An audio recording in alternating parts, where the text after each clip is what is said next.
हाय दोस्तों, नमस्कार। स्वागत करता हूं आपके अपने YouTube channel present education and competition में। अगर आप हमारे चैनल पर नए हैं तो चैनल को सब्सक्राइब कर लीजिए, बेल आइकन को प्रेस कर लीजिए ताकि जो भी नोटिफिकेशन हो आप तक आसानी से पहुंच सके और आप वीडियोज़ का लाभ उठा सकें। वीडियो को बिना स्किप किए हुए देखिए। आज मैं बताऊँगा आपको स्वर संधि के अंतर्गत दीर्घ संधि का एक भेद है। ये दीर्घ संधि, वैसे स्वर संधि के 5 भेद होते हैं, पाँचों को मैं अलग अलग तरीके से डिफाइन करूँगा, लेकिन अभी मैं आपको दीर्घ संधि के विषय में बताने जा रहा हूं, जो स्वर संधि का प्रथम भेद होता है। ठीक है दोस्तों, तो आप वीडियो को स्किप नहीं करिएगा।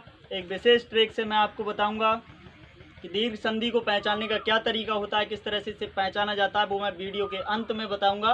तो आप वीडियो को बिना स्किप किए हुए लास्ट तक देखिए रहिएगा और आपका सहयोग हमें मिलता रहेगा तो हम आपके लिए इसी तरह के बढ़िया एकदम लाभदायक वीडियोज़ प्रोवाइड करवाते रहेंगे। तो आइए मित्रों, आज का हमारा टॉपिक है दीर्घ संधि। स्टार्ट करते हैं। ये स्वर संधि का भेद है। दीर्घ संधि, दीर्घ संधि का सूत्र होता है अक सवर्ण दीर्घ। अक सवर्ण दीर्घ। महर्षि पाणिनि ने अष्टाध्यायी में जब प्रत्याहार बनाए थे तो उन्होंने 42 प्रत्याहार बनाए और जिसमें 14 माहेश्वर सूत्रों से 42 प्रत्याहार बनते हैं। तो उसी में से आपका एक प्रत्याहार है अक।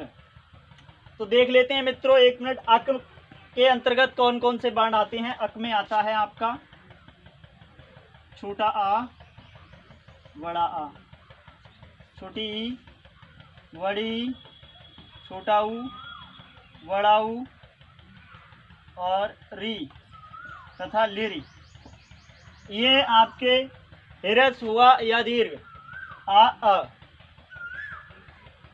हिरस्व आ और दीर्घ आ, हिरस्व ई, दीर्घ ई, हिरस्व उ, दीर्घ उ और री और लिरी, ये आपके अक में आते हैं। अब इसका मतलब क्या होता है। अक तो आपका ये हो गया अक। सवर्ण का मतलब क्या होता है। सावर्ण, सा मतलब समान वर्ण, समान वर्ण। दीर्घ का मतलब होता है बड़ा हो जाता है। तो आइए अब इसको ज़्यादा ध्यान देने की ज़रूरत नहीं है, आगे चलते हैं।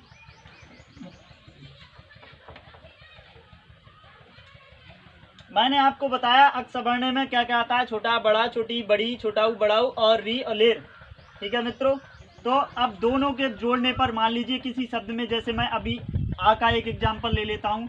हिम प्लस आलय, आलय।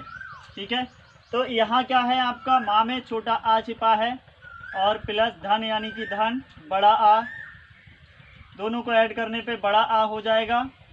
ठीक है, इसी तरह से छोटा आ प्लस छोटा आ बराबर बड़ा आ हो जाएगा। बड़ा आ प्लस बड़ा आ बराबर बड़ा आ हो जाएगा। ये इसका नियम होता है। आ वाले जितने भी एग्जाम्पल होंगे उन सभी में आपको मिलेगा हिरस्व और दीर्घ आ को मिला के बड़ा आ हो जाता है, यानी दीर्घ आ हो जाता है। हिरस्व और हिरस्व मिलाकर के दीर्घ आ हो जाता है। दीर्घ और दीर्घ आ मिलाकर के दीर्घ आ में परिवर्तन हो जाता है। तो आइए इसके कुछ एग्जाम्पल देख लेते हैं। यहाँ हमने पहला एग्जाम्पल लेके रखा है हिमालय।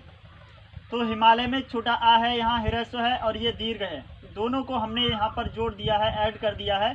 तो ये आपका बड़ा आ यानी हिरस्व की जगह पे क्या हो गया, दीर्घ आ हो गया। ठीक है, अब हम इसको करके देखते हैं। यहाँ नीचे साइड में हिम, अब हम इससे आ निकाल देंगे, आधा हो जाएगा माँ। कोई भी व्यंजन वर्ण बिना स्वर की सहायता से नहीं बोला जाता है। आ आधा हो गया प्लस आ, ये आ गया हमारा, माँ से आ यहाँ आ गया, प्लस यानी ये है आपका दीर्घ आ, प्लस हमारे पास ये लय है, लय। और एक बात हमेशा याद रखिएगा, संधि हमेशा प्रथम शब्द के अंतिम वर्ण में यानी इस वाले में और इस वाले में होती है। यानी प्रथम शब्द के अंतिम वर्ण में और अंतिम शब्द के प्रथम वर्ण में, इसमें और इसमें होगी, ना कि आपका इसमें और इसमें। ठीक है, तो अब हमने यहाँ पर इस शब्द को जोड़ेंगे, ही प्लस माँ, ये वाला आ हम इसमें जोड़ देंगे क्योंकि ये आधा है, ये पूरा हो जाएगा माँ, और प्लस आ हमारा यहाँ आ जाएगा। लय शब्द बचता है, हमने यहाँ जोड़ दिया, ये हो गया हमारा शब्द हिमालय। इसी तरह से अन्य बहुत सारे से एग्जाम्पल हैं, मैं भी आपको बता रहा हूँ। जैसे मान लीजिए यहाँ है विद्या प्लस अर्थी, विद्या प्लस अर्थी, तो ये बड़ा आ है, दीर्घ आ, और ये ह्रस्व आ बराबर क्या हो जाता है हमारा, दीर्घ आ हो जाता है, दीर्घ आ हो जाता है। अब भी ध आधा हो गया आ निकलने से। इस परिवर्तन जो हमें प्राप्त होता है हमेशा बाएं हाथ वाले शब्द में जोड़ते हैं। तो ये वाले आ को हमने यहाँ पर ऐड कर दिया, धा पूर्ण हो गया। हमारे पास क्या बचता है, रथी शब्द बचता है, इसको हमने यहाँ लिख दिया। शब्द क्या बनता है हमारा, विद्यार्थी। तो आ वाले जितने भी एग्जाम्पल होंगे उनमें इसी तरह से सवर्ण यानी समान वर्ण, पहला वर्ण जो होगा वही लास्ट वाला वर्ण आएगा। अगर पहले शब्द के अंत में आ वर्ण आया है तो अंतिम शब्द के प्रथम वर्ण में भी क्या होगा, आ ही होगा। ये इसकी विशेष पहचान है। आ के बाद में ई नहीं होगी, ऊ नहीं होगा, री नहीं होगी, लिर नहीं होगा, आपका क्या होगा, आपका होगा केवल आ ही। इधर आ है तो इधर भी आ होगा, इधर ई है तो इधर भी ई होगी। चलिए मित्रों,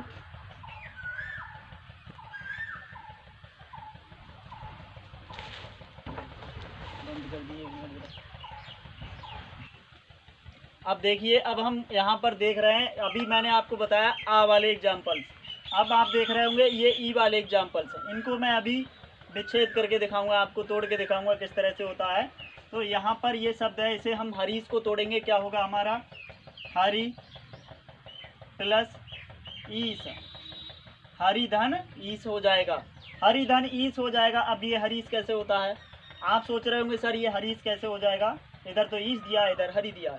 नहीं दोस्त, ये हो जाएगा। क्यों हो जाएगा, क्योंकि यहाँ पर आपका छोटा ई है, मैंने आपको बताया था, ये सूत्र है सवर्ण यानी समान वर्ण आने पर दोनों को जोड़ने पर कैसा हो जाता है, दीर्घ हो जाता है, दीर्घ हो जाता है।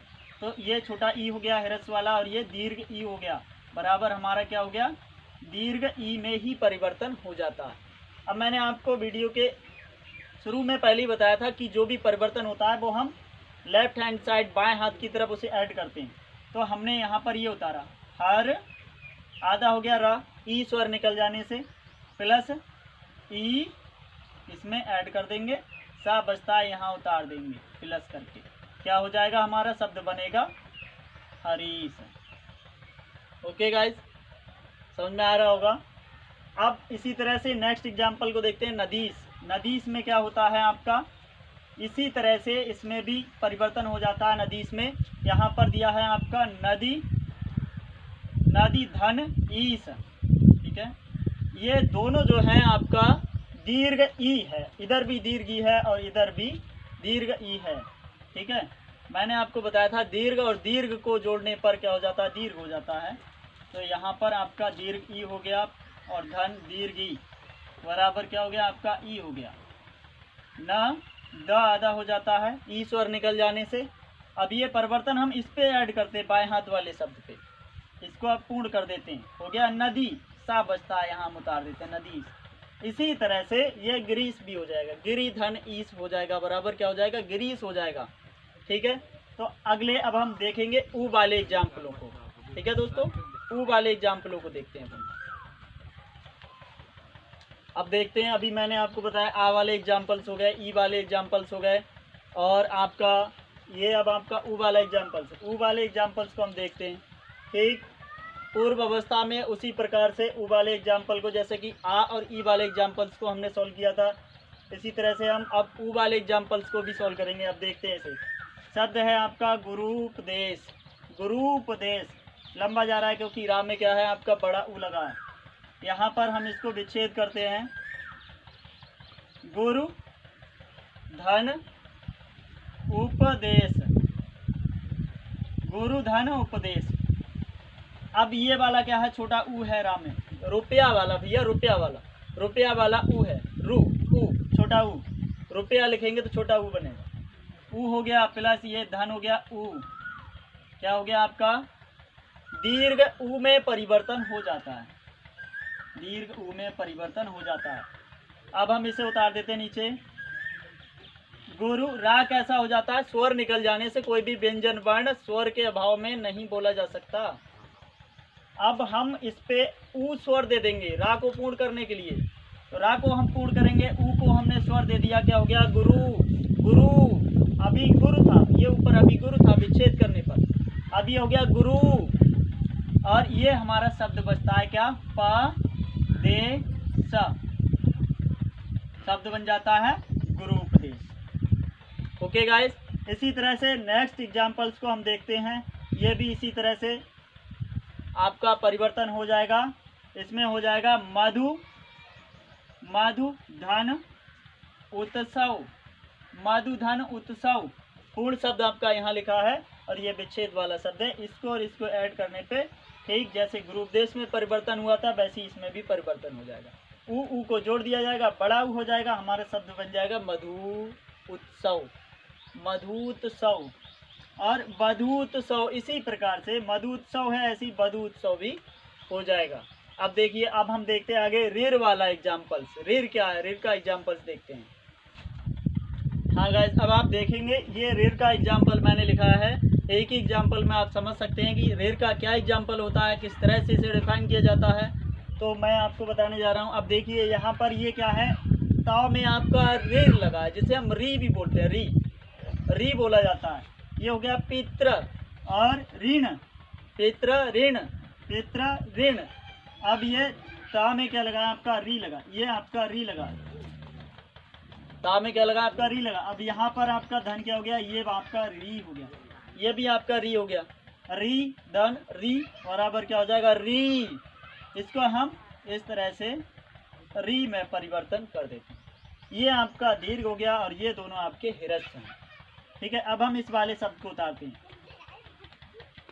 पित्त तादा हो जाता है क्योंकि ऋर को हम स्वर में रखते हैं।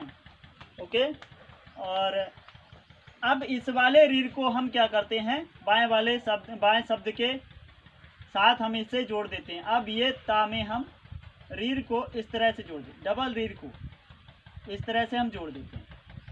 अणा बचता है हमारा, ना अणा को हमने यहाँ उतार दिया, हो गया पितृऋण, पितृऋण हो जाता है। तो मित्रों, आप देख चुके होंगे कि स्वर संधि के अंतर्गत जो दीर्घ संधि है उसका मैंने भेद आपको अच्छी तरीके से समझा दिया है। अब मैंने आपसे एक वादा किया था वीडियो के स्टार्ट में कि मैं आपको ट्रिक बताऊंगा किस तरह से इसे पहचाना जाता है, तो आइए वो भी अभी देख लेते हैं। अब देखिए, अब मैंने आपको बताया था वीडियो के स्टार्ट में कि मैं आपको इसकी विशेष ट्रिक बताऊंगा किस तरह से आपको दीर्घ संधि को पहचानना है। तो देखिए मित्रों, दीर्घ संधि को पहचानने का क्या तरीका होता है मैं आपको अभी बता रहा हूँ। जहाँ पर भी किसी शब्द के सेंटर में, सेंटर का मतलब होता है मध्य स्थान पर, बीच में, बिंदु पर, मेन पॉइंट पर, यानी शब्द को इधर उधर बंटने वाले बिंदु पर, यहाँ से शब्द बट रहा है, लय अलग हो रहा है, विद्या आपका अलग हो रहा है। ठीक है, तो यहाँ पर आपका बड़ा आ होगा। ठीक है, यहाँ पर बड़ा आ होगा आपका। ठीक इसी तरह से इस शब्द के सेंटर में आपको बड़ी ई दिख रहा है, बड़ी ई दिख रहा है। बड़ी ई क्या मतलब, दीर्घ ई दिख रहा है आपको। इस वाले शब्द में आपको धापे बड़ा ऊ दिख रहा है सेंटर में। इस वाले शब्द में आपको ता के नीचे दीर्घ रे दिख रहा है, रेर जिसे बोलते हैं, दिख रहा है। तो जहाँ भी शब्द के सेंटर में बड़ी मात्राएं पाई जाती हैं, जहाँ भी शब्द के सेंटर में बड़ा आ, बड़ी ई, बड़ा ऊ और री आदि मात्राएं पाई जाती हैं, तो वहाँ आप समझ लीजिए कि वहाँ निसंकोच, आप किसी भी कंपटीशन लेवल के एग्जाम में बैठे हुए हैं, आप निसंकोच उस विकल्प को देख के लगा दीजिए कि इसमें दीर्घ संधि आपका कोई भी नंबर नहीं काटेगा। ये मेरा प्रॉमिस है आपसे। ओके, तो अगर आप हमारे चैनल से जुड़ चुके हैं तो अच्छी बात है, हमें आपका सहयोग मिल रहा है। ठीक है, और नहीं जुड़े हैं तो आप हमारे चैनल को सब्सक्राइब कर लीजिए, बेल आइकन को प्रेस कर लीजिए। आपका यही प्यार मुझे बहुत अच्छा लगता है। अगर कोई दिक्कत है, कहीं आपको समझ में नहीं आ रहा है, तो आप मुझे लाइक करके दूसरों तक पहुंचाइए। लाइक करिए, शेयर करिए, कमेंट करिए, कमेंट बॉक्स में आप लिखिए। फिलहाल मैंने डिस्क्रिप्शन बॉक्स में एक लिंक के अंदर अपना नंबर डाल रखा है, आप मुझे व्हाट्सअप भी कर सकते हैं और मैसेज से भी पूछ सकते हैं। तो आज का टॉपिक यहीं समाप्त करते हैं। अगले वीडियोज़ में हम बात करेंगे गुण संधि की। तब तक के लिए मित्रों नमस्कार, जय हिंद, जय भारत, नमो बुद्धाय।